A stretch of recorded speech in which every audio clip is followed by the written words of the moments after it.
Sodden Sanctuary is a 2D Souls-like where you can create some very interesting builds. In fact, one of the strongest ways to play through this game is with immense magic, dark powers, lightning shocks, and fireballs. But what about the true master of weapons, that being a bow? Can you beat Sodden Sanctuary with what most consider to be one of the worst weapon types in the game? Well, I decided to do a full playthrough with nothing except the bow, and here is how it went. We begin by naming our bowmaster and selecting his blue hair and rugged good looks. We will be starting as the hunter class, as this has your stats in a decent place once we get going. Unfortunately, none of the classes start with a bow, and no, a dirty crossbow does not count. Then we grab the grasping ring as an extra item to further increase our salt drops. Once in the game, we awaken on a ship being tossed around by a ruthless storm, unequipping everything on us as we can't wear armor for this run and there's no bow to be found just yet. Up above deck, we meet the Unspeakable Deep, a terrifying monster we quickly die to.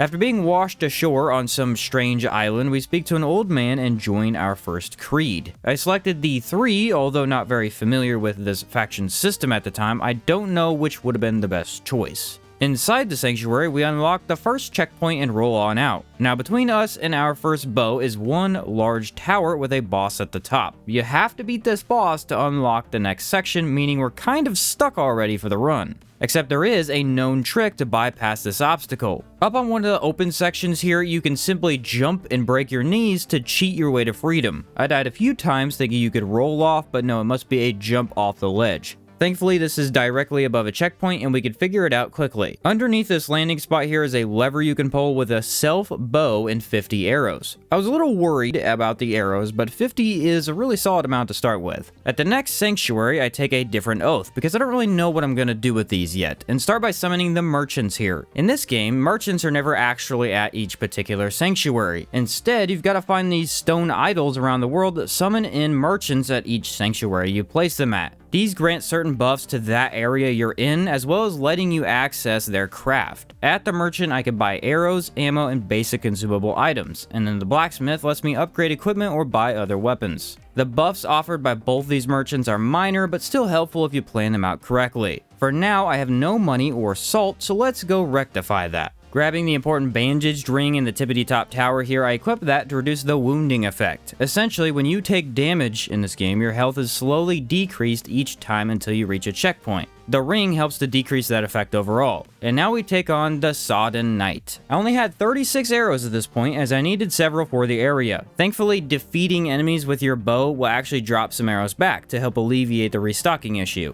This boss is not terribly difficult. Roll far past his melee attacks and jump over that lightning when he summons it across the ground. The bow's damage is not terribly high in any way, but it does let me pelt him from safety and read attacks much better. Things started out almost flawlessly. Check this out, you can hold an arrow mid-air to hang there while firing. This is actually a pretty useful tool for dodging attacks at the moment. Of course, later on, he did start catching me a bit with this long leap swipe he has, but it wasn't enough to stop the impressive healing items I have right now. So one really cool feature here is that all of the enemies are going to drop salt and gold coins upon their death. Early on bosses drop a moderate amount of both, but later game bosses drop thousands. Money is used to purchase items at shops such as arrows, while salt is used to upgrade. So no need to split my souls like you would do in a Souls game. Problem is, the early game doesn't give me enough money to just buy a buttload of arrows. While you can hold up to 999 of them at a time, I only get about 112 at the moment. And here we see the skill tree. At sanctuaries, you spend salt to level up and earn black pearls. Then spend those black pearls in the skill tree to level into more powerful weapons, more strength, extra healing potions, all kinds of different stuff. For now, I grab one extra point of stamina and one more in dex, as bows scale with dex, and stamina seems pretty important already. Now, it just so happens that I've played Sodden Sanctuary before. In fact, I've beaten it with my brother in couch co-op at least twice by now. However, I always kind of followed him around, and usually I get lost in most games. So I decided to play with a map pulled up that you can easily look up on the good old Google. The map is actually really impressive to look at, and it would lead me to the Queen of Smiles next. First, however, I got really excited to find a merchant selling fire arrows. That's awesome that you can get even stronger this early on. But upon further inspection, these are actually fire bolts. Yeah, apparently the dirty crossbow can get better this easily, but fire arrows are much harder to come by. I did happen to find the Keysmith stone ring in this area to increase item find rate. I will never use this after now, but it does fill a ring slot for the time being. The area itself has no major challenges. Dodge a few traps, defeat some dogs, and jump across some wooden planks. Here I find the fused metal ring, which increases endurance. Yes please. At the next sanctuary, I threw 2 more points into Dex, and check this out. All stat upgrades in the skill tree can be upgraded a total of 5 times. So you might only see a Dex trait 6 or 7 times in your path, but in total it's like 30 or 35 total Dex points you can level into. Defeating these very annoying Black Knights who are mega tanky rewards me with the Faithful Ring. I wore it for a bit instead of the item find, but it wasn't all that helpful, only granting some arcane defense. And here we reach the Queen of Smiles, a decayed and pointy lady with attacks covering her entire arena. I entered with about 40 some arrows and knew that might be a problem. The extra range let me stay away from her more dangerous attacks and focus on avoiding her thrown swords. The one trick here is don't get greedy. If you try to fire too many arrows at once, you won't have the stamina to dodge the incoming attack. I struggle with this from time to time throughout the entire run actually, but with a little patience it can be avoided easily. And with her only having a quarter HP left, I officially run out of arrows. Gosh darn it, I knew this might happen. Using a bell, I quickly teleport out of the fight and walk all the way back to the first sanctuary to buy 73 arrows. This was definitely plenty, and so far the bow's actually treating me really well. I don't melt this boss, but she can't easily defeat me either. I throw all my salt into Dex for a total of 17, then upgrading my self bow to a self bow 1 at the blacksmith. Our next route takes us through the Watching Woods, where I need to jump across all these platforms and avoid falling to my death and getting sniped by these archers. Nothing too dangerous looms here, but these freaking slimes grabbed me a lot. They hide on trees and jump on you, inflicting poison and taking some of your health away. At one point, I was stun locked for 3 grabs in a row, which I would recommend avoiding. Just so happens that I haven't been back to buy arrows yet either, so I couldn't really defeat any of these pesky creatures. Near the end, I jumped past this large monster to grab a gray pearl. They're the opposite of black pearls, letting you take skill points away so you can open up sections of the tree you don't want to get to important things like more healing items and the such. Here at the next sanctuary, I join the Poison Club, as it looks like you can't place down merchants in a creed you're not a part of. And this will be our main creed for the rest of the run. Summoning a guide lets me travel to any other sanctuary for the fast travel system, and there I didn't have a merchant for it yet, so I had to travel to the other one, and then buy 260 arrows for my highest amount yet. Thankfully, I also had a guide here, so I could fast travel right back. And here we meet the Mad Alchemist, a poisonous summoner who uses dark magic. For a bit of backstory here, I've fought and died to this guy many times over in the past. For me and my brother's first run, he beat us up bad at least like 8 or 9 times before we figured him out, so I was fully prepared to lose at least a couple of times. Except the bow made him really easy. Now, my damage is looking pretty okay, and as long as I roll past him on top of the platforms from time to time, his attacks don't really reach me. The slimes do get summoned here into this arena, but due to my experience with them earlier, I picked him off as soon as I could.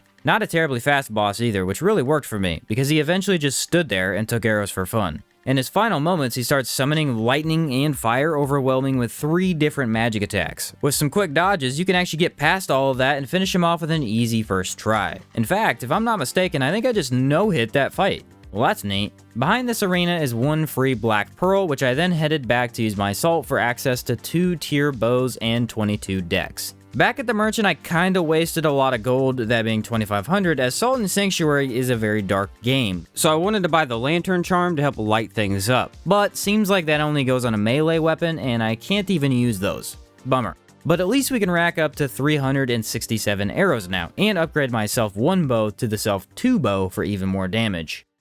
Directly under the sanctuary with minimal fighting in between, we reach the Kraekan Cyclops, a really large hairy monster wielding 1 massive axe. Every single one of this guy's moves are telegraphed well beforehand, so dodging isn't too difficult. And with the really large amount of extra room in this arena, I can back up pretty far to pelt him with arrows. So with this easy fight in the background, let me explain the armor thing. This run is going to be done with no armor as a somewhat of an extra challenge, let's say. Now, what you might not be aware of is that no armor is actually better than armor for about 80% of this game. While being a tank is definitely a thing, the lighter dodge you can get is mind-blowingly better than even one extra weight up. You dodge much faster and further, letting you save stamina and get out of attacks with very little effort at all. That being said, a no armor run does pose some issues depending on the boss, but for now that hasn't come up. With only one heal used, we complete this boss first try as well. Really building up my confidence at this point, which I do appreciate. At the next sanctuary, I boost up to 27 dex and summon in a blacksmith. Now, depending on your creed, merchants will sell different items to make each playthrough different depending on how you play. This poison creed I joined grants the blacksmith poison arrows to sell. Regular arrows cost 10 gold each, which these cost 30 each, so they aren't cheap at the moment, but with 315 regular and 183 poison, the next boss should be a cakewalk.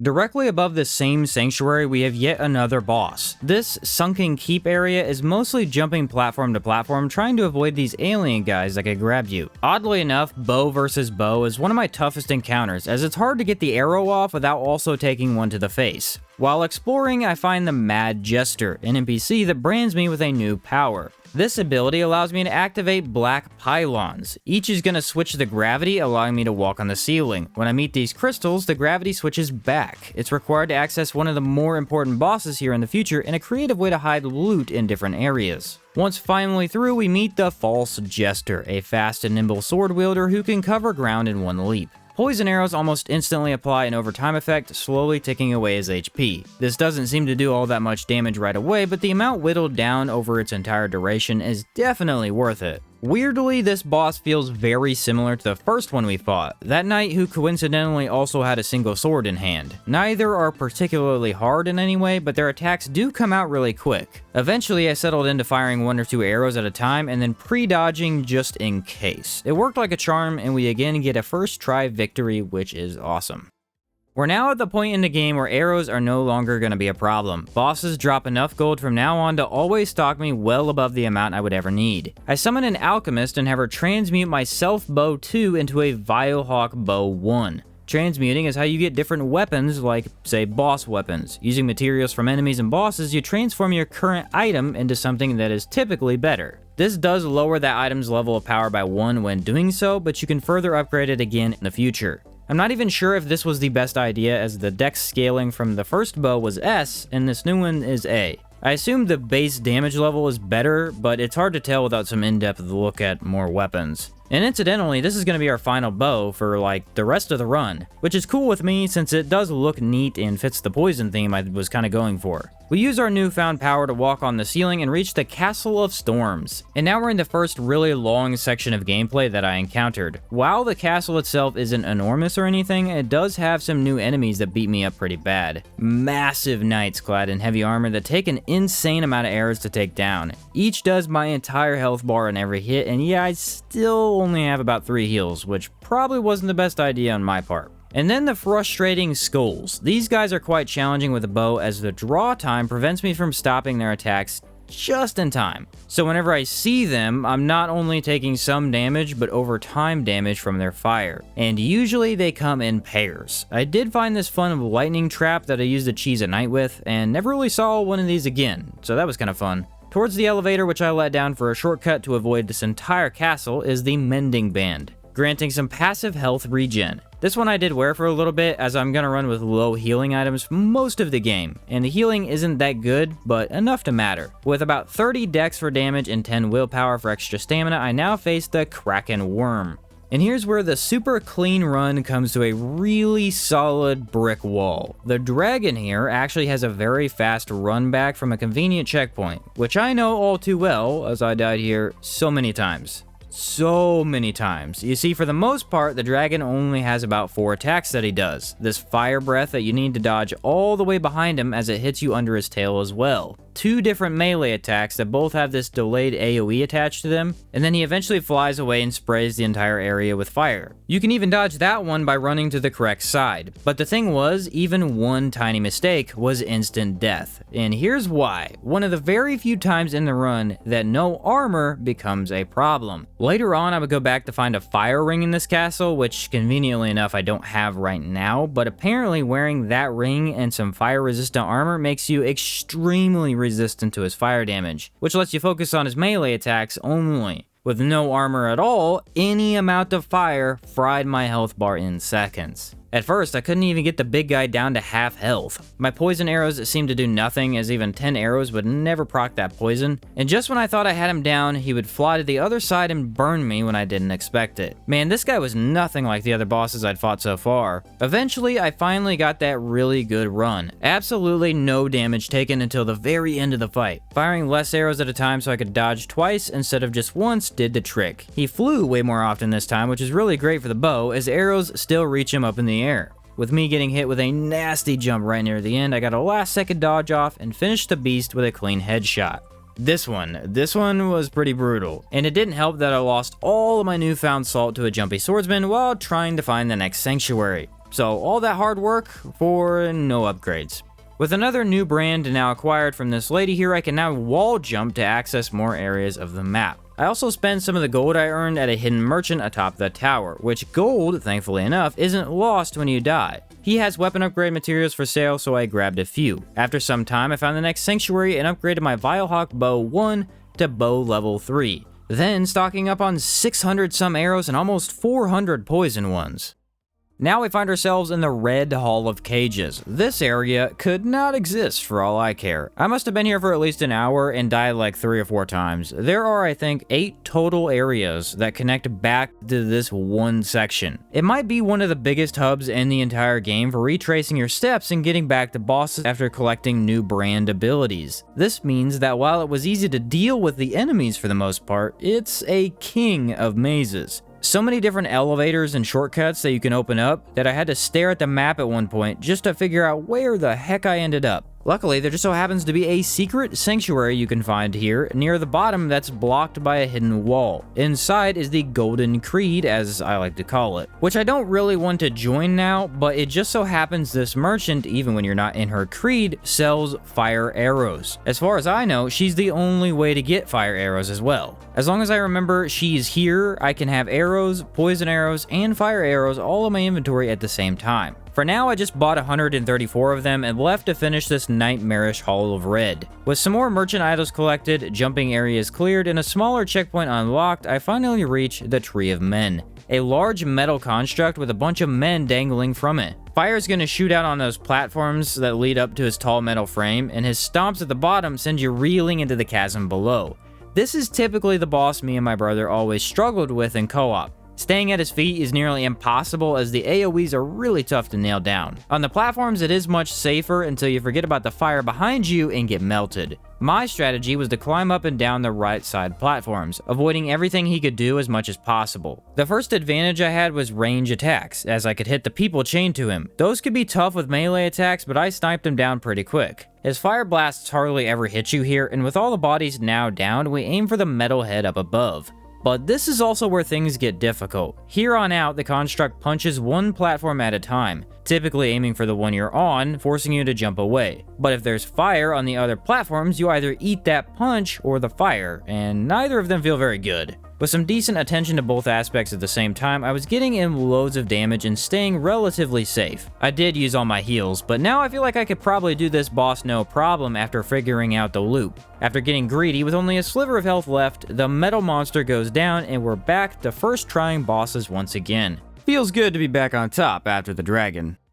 Connected to this hall of chains and fire is a dark series of caves I always remember as the Blue Mushroom biome. Oddly, it kinda reminds me of Terraria, even though the actual experience is much more daunting. Right away, I make sure I lose more salt to the first few skelly boys guarding the entrance. The skeletons of this cave can teleport repeatedly, making it hard to track them down. And with one nasty combo, they've got you done for. Luckily, I'm up to 31 dex and 12 willpower by now, making all the larger targets easy to pick off. And what's weird here is you need a key to unlock the next boss fight, which you would think would be in the mushroom area. But no, it's actually in a small underground part of the last section right under the other boss arena. You just need to climb down here a bit to access it. While trying to find that, I stumbled upon the Ring of Brilliance, which grants a small orb of light to brighten your surroundings. I did try it out, but typically most RPGs and Souls-like games, these items are never enough light and tend to be mostly useless. A simple torch does well enough without this. After getting ready for the boss, I realized I missed a ring directly behind the new sanctuary down here. Trickster's Band, granting +3 dex, now bringing me up to 38 with some more salt upgrades.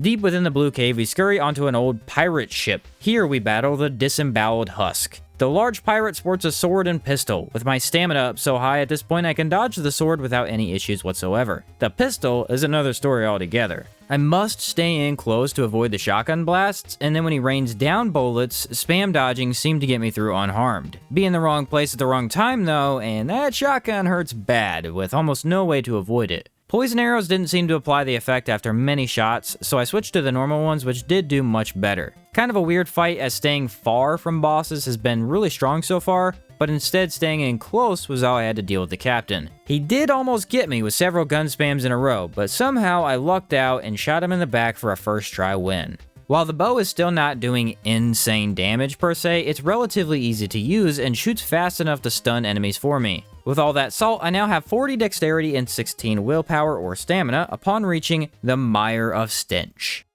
And go ahead and cue the death montage. I didn't have trouble with any other area in the game like I did right here in this foul-smelling swamp. There are traps everywhere that shoot you with poison bolts. The enemies take 2 shots to kill, but rush me before I can get the second shot off. And it's all a platform game that requires you to go left, then up, all the way right, back up, and unlock the shortcut to the boss. I was feeling pretty broken during this whole thing, as remember, I still only have 3 healing potions to live off of. You can get more through the skill tree or by farming materials for your creed leader. But none of those materials were dropping quickly, and my skill tree had none close to my other dex points. One thing that did help was grabbing the Vile Vines ring in the bottom right corner of the swamp, preventing me from dying to poison in like 2 seconds. My first time reaching the fight, I had 0 heals left, but decided to enter anyway. The Stench Most Foul is a flying mass of mouths and black mist. I assume he's either immune or highly resistant to poison because my arrows did nothing. Regular ones, for the first time, were now doing no damage too, which was not a fun thing to notice. And my biggest problem was it took 3 to 4 arrows for each mouth he would summon. If you don't take them out fast enough, he starts spraying the entire arena with poison. That's really tough to avoid. This on top of me having no heals right now led to my quick death, and I didn't really know what else to do until I realized I happened to have fire arrows bought from earlier, which were not only the key here, but really powerful for the rest of the run. It seems like fire arrows do more damage than both normal and poison arrows, while also doing overtime burn damage for 2 or 3 seconds. Somewhat combining both arrow types I'd been using into one. Each flying mouth only takes 2 fire arrows now, which stopped the monster from breathing on me as much. Running from one end of the platform to the other kept me safe as the fire burned him away. Still felt like this bloated thing had a bunch of health, but hey, a second try win isn't bad at all. Past here, we find the Mossy ring, which I did throw on for increased stamina regen rate, which seemed like a better buff than most rings provided after only a few minutes with it on. Acquiring another brand, we now have Red Shift, letting us light a torch and unblock red walls blocking our path to other areas. Heading forward, we reach the fort beyond the mire. Here I want to mention something useful about those poison arrows. There's a variety of black knights around the world. Each is frustrating with a bow, as they block your arrows with a shield. Poison arrows, however, still apply that poison, letting me avoid their nasty attacks, yet still take them down. More salt in hand, I moved up to 45 dex and upgrade my bow to rank 5. Which after playing through and looking this up, 40 is apparently the cap, but it's only a soft cap, so not that big a deal I went past it. What's unique about this area is that there really isn't anything here. This is kind of the end of the world, or I guess island, technically. However, we can talk to a man here who sails us around to a different location. Without the map, it's kind of hard to know where we just went, but taking a look here, you go from the very left side of the world to the very right. moving to the complete opposite side we were on before into all new dungeons. Now we're on the far beach with a large ziggurat in front of us. This location is blocked by a rune ability we don't quite have yet, so down we go instead. Underneath the ziggurat of dust is the Bloodless Prince, an enormous monster that slowly walks towards you with his menacing stare. And a similar situation to the earlier dragon fight arises. For the most part, this is a joke, as I can pelt him with fire and he can't reach me. But when he does eventually start attacking with his AoEs, they have some delayed waves that still catch me. This ate through all my heals in like the first 15 seconds of the fight, then poison arrows were once again doing nothing, with fire being the only good damage. And with 150 of them left, I did have enough. Getting the beast down eventually to a sliver, I tried to finish him off, and crap, I messed it up at the last second. Now I don't know if 97 fire arrows is enough. Well, if you remember, the gold mask lady in the secret sanctuary sells the fire arrows. Guess who completely forgot about that and thought it was from a different merchant? I spent at least an hour walking through the already completed areas trying to find that one merchant. With no luck at all, as the other ones only sell fire bolts, I decided, what the heck, let's see if 85 is enough for the boss. This time I decided to avoid the AoEs altogether by sticking to the big guy's toes, dodging to his opposite side every time he attacked. The fight becomes real focused on stamina this way because it takes 2 dodges to get through his body, but it sure is 10 times safer. And if you do manage to get him a bit closer to one side of the room, you then run away and lob arrows way up into the air. Hilarious actually, because he really is the broadside of a barn for those who can't aim. Second try, and we just so happen to have 20 extra fire arrows, so no cutting it that close. Back up at the previous sanctuary, I put more stats into extra dex, which I don't need, an extra bow rank, and endurance, as I was finally almost to an extra heal. Again, I can always get rid of these with gray pearls, and still keep the heal, so no harm done really.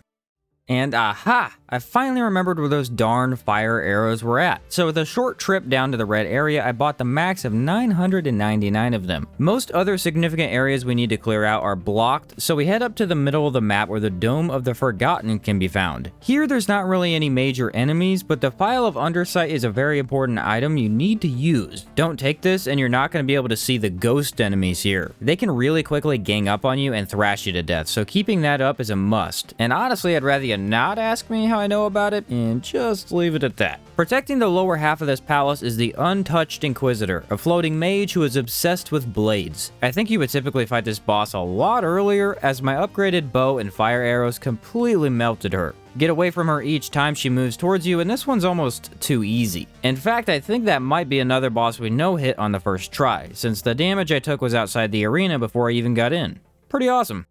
Directly above this palace, with only a few minor enemies in between, is the Third Lamb. A chimera-ish creature with a bird head, scorpion tail, bird feathers, some sort of lizard legs, and one massive metallic claw. Right away I tried poison, which again didn't proc, so fire arrows it is. And these do some very nice damage, but I somewhat need to tank my way through this one. The creature has aggressive and fast melee attacks I like to stay away from. Move too far and it summons lightning, which I struggle to dodge for a while. It's actually kind of simple since you just dodge through the bolts, but for some reason that didn't actually click right away. And towards the end I was kind of out of heals and playing a little poorly, leading to me running far back and letting fire fly. I'm not really proud of how this fight went, but a win is a win. I feel like him and the dragon are two of my toughest fights from my limited experience. Behind a door here, we gain another rune, letting us activate blue platforms when we have an active torch. Now we can access almost all the other areas.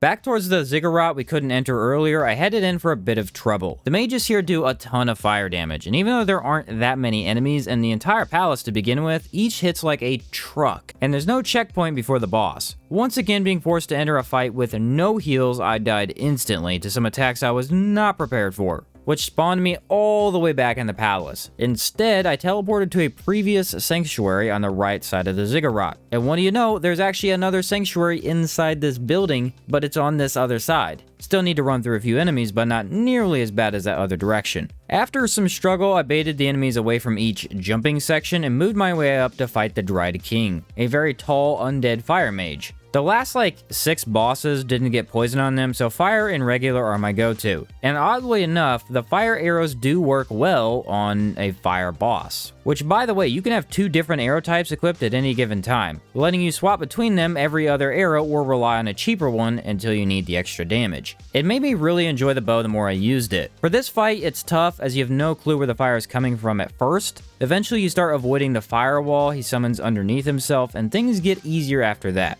The burn from that fire eats away your max health almost instantly, even though you aren't losing a ton of normal health. Originally, this felt like the hardest boss yet, but by the end it turned out to be one of the easier ones. Fire defense would have helped a lot, but still, he's no dragon, I know that much. Above this dead king, we grab the final rune, letting me activate a quick dash while in the air for more speed and movement. This is crucial for one of the future bosses and helps traverse a rather large optional section we will need to find a boss in. Of course, I still didn't put points into health potions and went for stamina because I guess sticking to only 4 heals is an unintentional challenge I placed on myself for like 80% of this run. Finally, we can do everything in the game with no walls or hidden platforms hindering our progress. But with so many options, where do we start? I decided to make my way through the Pitch Woods, which is easily the longest platforming section in the game. Let me show you the map here real quick so you can see what it actually looks like. And when you're at the very bottom of it, you need to avoid dying by these horse-like narwhal creatures to actually reach another sanctuary. Fun when you have a map, but pretty crazy to go in blind here. With that whole section passed by for now, we reach the lake, where one of the hardest bosses, if not the hardest boss, resides. The Witch of the Lake, the most powerful mage in Sodden Sanctuary and the spammiest spammer of them all. Her entire goal is to overwhelm you with dark magic. Death balls, death trails, death eyeballs that track, and even death melee attacks. All of this is extremely daunting, and you likely have no clue how to dodge any of it on the first few goes. But there is a trick to defeating this wicked witch of the, well, not west, but you get the idea. First off, fire arrows seem to do a really solid amount of her health here, so no issues with actual damage. Then you need to stay in close instead of being far away from her, because the death balls always kill you if you're too far away, pretty much without exception. Gotta be sure to avoid the melee attacks when you do this, but they aren't too hard to see coming. Then you have the eyeball attack, which you can use your new air leap rune to dodge consistently. Run away and then air jump towards her. Not bad. And then there's the death streak magic, which honestly, get lucky for all I know. This one is easy to see coming, but I never fully dodge it. Always taking the final streak as I jumped past the rest. My start here was horrid at best. I really should have died twice, but somehow the overtime healing just kept me in. This boss should be easy in principle, but with all those attacks to watch out for at the same time, it's kinda messy. Thankfully, a bow is extremely well built for the range required of this fight, and after about 4 tries, my second hardest boss battle is completed. More upgrades into stamina because it's pretty clear by now I have completely forgotten about heals. Back towards the right of the sanctuary here and above the witch is the Coveted, a boss fight I did not know what to expect from. 2 ghosts spawn in and fight you. One is going to wield that giant axe you see in the arena, while the other shoots magic at you. The ghosts don't actually take any damage. Instead, you're attacking the axe itself while the ghosts fight you. Cool, right? Except I somehow didn't realize all of this until halfway through. I just got lucky and had my arrows hit the axe while I was firing it at the ghost. I never found the axe that hard to dodge at all, but the magic comes from off screen a lot, which makes it really tricky to avoid. After a lot of confusion and wasting all my heals, I'm now on no HP with the boss over half yet to go. Then things just kind of went my way. One of the ghosts just froze on the right side of the screen while the other switched to magic, leaving a non-moving axe for me to shoot with no cares in the world. How fire still burns an axe, I'm never gonna know, and this might have been the longest boss fight other than the dragon earlier. Either I broke the fight, or I got lucky. Or I dealt enough damage to the axe and one ghost just quit. No clue really, but that was absurd to do so poorly at the start and then no hit for like 2 minutes. I could see that being way harder without a ranged option, that's for sure. As I attempt to cross this platform puzzle back over Pitch Woods, let's talk about equipment for a second. Obviously, no armor for this run, a Vilehawk bow at rank 5, regular arrows, poison arrows, and mainly fire arrows for the later bosses. We grabbed the mossy ring for more stamina recovery, and I've kept that on. The wrapped link for increased rolling speed has been on since like the second boss, and then the trickster's band increases my dex from 50 to 53. I also had on the fused metal ring for most of this run to increase endurance. Of course, we should have probably replaced the trickster's band since we're well over the soft cap, and we don't actually have the final ring I'm gonna use, but that's been my main setup for a majority of this run. Super easy to dodge past attacks, and I have some excellent range damage. I would have gone into more heals long before now if I were to do this again, but yeah, you gotta learn sometime. With all that jumping completed, we get a very welcome checkpoint and face off against Carsejaw The Cruel. The large cloak figure does get poisoned rather quickly now that I gave that a try again. His teleports are a bit disorienting, but nothing you can't get used to. And the fire damage on top of that poison, and now we're really taking down these bosses with some more than decent damage. This fight really shows off why the bow performed so well, even with its a little bit lower damage. Bosses just don't act the same when you use ranged weapons versus melee ones. These spikes from underground are super easy to dodge, and that's most of what he uses from me being so far away. I never actually need to rush in and try to abuse a damage phase, because shooting this far away gives me every second I'm not dodging as a damage phase. It only gets tricky when you do move close and forget the move he does because you're not quite used to it. Overall though, this guy here wasn't bad. Both his teleports can be hard to avoid, but you just gotta watch a bit closer, and then even those become a non-issue. Not the perfect fight by any means, but good enough again for a first try. And now, with a few bosses left, I've finally upgraded and have a total of 5 heals. Perfect timing as planned, of course.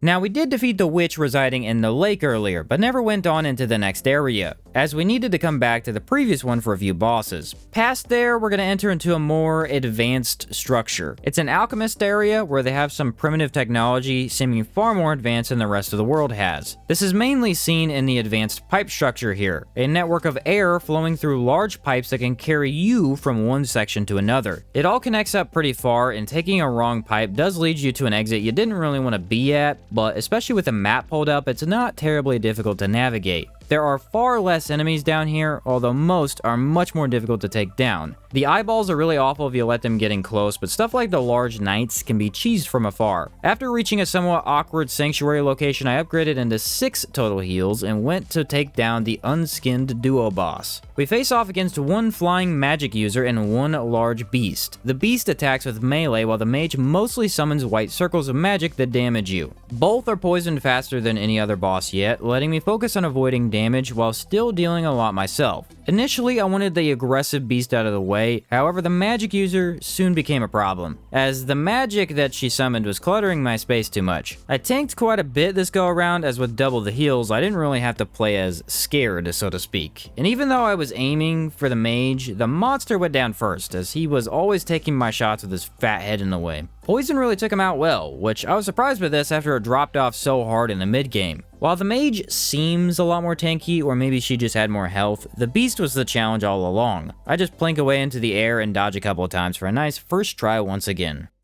The next sanctuary, deep in the Crypt of Dead Gods, leads to another boss almost instantly. I mean, there really isn't anything at all between this and him. The Kraken Dragon Skourzh, or however you actually pronounce it. Another boss that always bullied me when I did a couple of runs in co-op before. The enormous Kraken, who's as tall as the arena itself, turns out to be a complete pushover. Because with these bigger bosses, I just back up and shoot at nothing, still dealing damage. Poison eventually got applied, although it was pretty hard to tell at first, and that plus fire is just an easy win button. Gotta watch for the lightning attacks, which hit hard, and yeah, that's a first try win with only 1 heal used. Bow OP?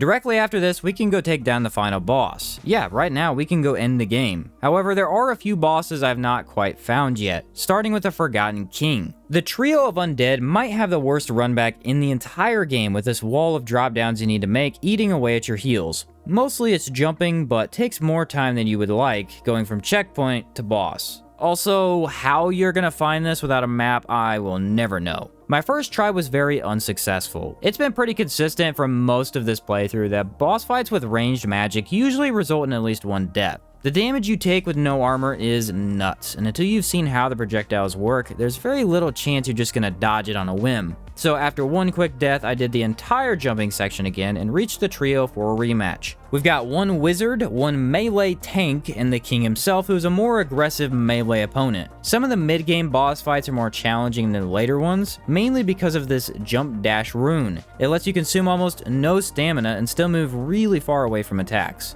With Poison putting in all the work here, I focused down the mage first. None of their attacks really pose much of a threat except for hers, as her 1 attack covered most of the arena. Things got a little too close at one point when I was trying to re-aggro the mage. And no, I mean way too close, as I don't understand how that melee attack just went over my head like that right there. With the mage finally gone, I focused on the king with double status effects shutting him down. Then of course this knight was a much longer battle as he blocks almost all your arrows. Statuses do still apply through blocks though, meaning it was inevitable that he went down. And the forgotten king can be buried for good.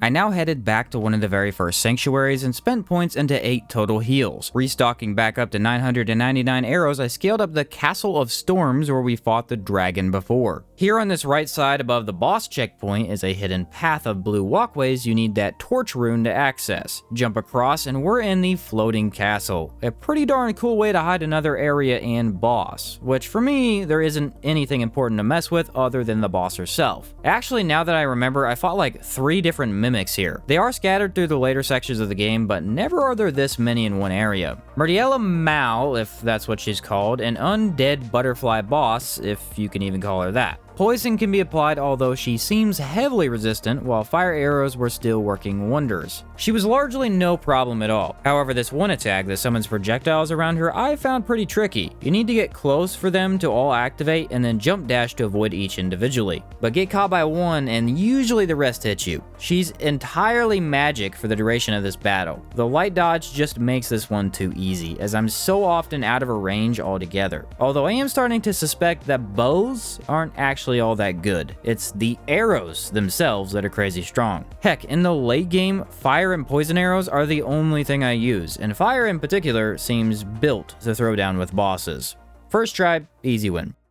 Dead center in this world is one small area called Cran's Pass. It was blocked off for almost this entire playthrough by both red and blue rune walls, and the area itself turns out to be one single boss fight that is completely optional. Ronan Cran, a brutish sword wielder who can be poisoned but seems decently resistant to both that and fire, while also having a smaller set of moves to worry about. Pay attention to his flips when he gets all buffed up and then dodge towards him to avoid all the other shenanigans. The guy really doesn't want to go down with his extensive amount of HP, but I also no-hit his entire fight. By far the easiest win we've had, because a bow versus a sword does not really end well for the sword user. Behind this boss is a very small area holding one ring. The Blood Flower Ring to be exact. This raises attack power. Makes sense that such a powerful item would be locked to this far into the game, although taking a look at the map, it should be possible to grab it much earlier on with some different paths taken. Another time perhaps. And that should be another heal for up to 9 now in total. Funny we went from 3 the entire game to 9 here at the end. And that should be every boss in the game except the final fight. Let's finish him, shall we? The final boss of Sodden Sanctuary resides in a long and empty stairwell. Pure white and gray blends together into a dull, almost dead atmosphere. As you fall platform to platform and then take the final fall into the arena itself, your battle with the nameless god who drew you here has begun. One knight, clad in dark armor, wielding a giant sword. His magic overwhelms you with untold power. The music cascades over you like heavy rain aiming to crush your very spirit. Being one of the most atmospheric fights I've ever seen in a Souls-like, the boss does not disappoint. Teleporting his sword above you forces you to dodge towards him, which he then punishes down with a fast swipe. His magic tracks to your location requiring good distance and jump dashes to barely even avoid it all. Poison arrows took far too long without doing anything, so I switched to fire only. It can be hard to tell what's even unfolding in front of you with such a dark arena to move around in. Once you begin to see the pattern of his attacks, things settle in, but man, it's easy to mess up. By now my stamina's so high I could let out 5 or 6 arrows and still dodge, which manages to stun even this boss often enough to give me an advantage. His disgustingly quick grab attack never caught me by luck, I have to imagine, and with all but one heal taken, the darkness has been vanquished. We venture on, into the well and fall, the island we were shipwrecked on, defeated. The monsters who ensnared us dead, and the thirst for adventure quenched. This has been Sodden Sanctuary, beaten using only a bow. I thank you for watching, and I'll catch you next time.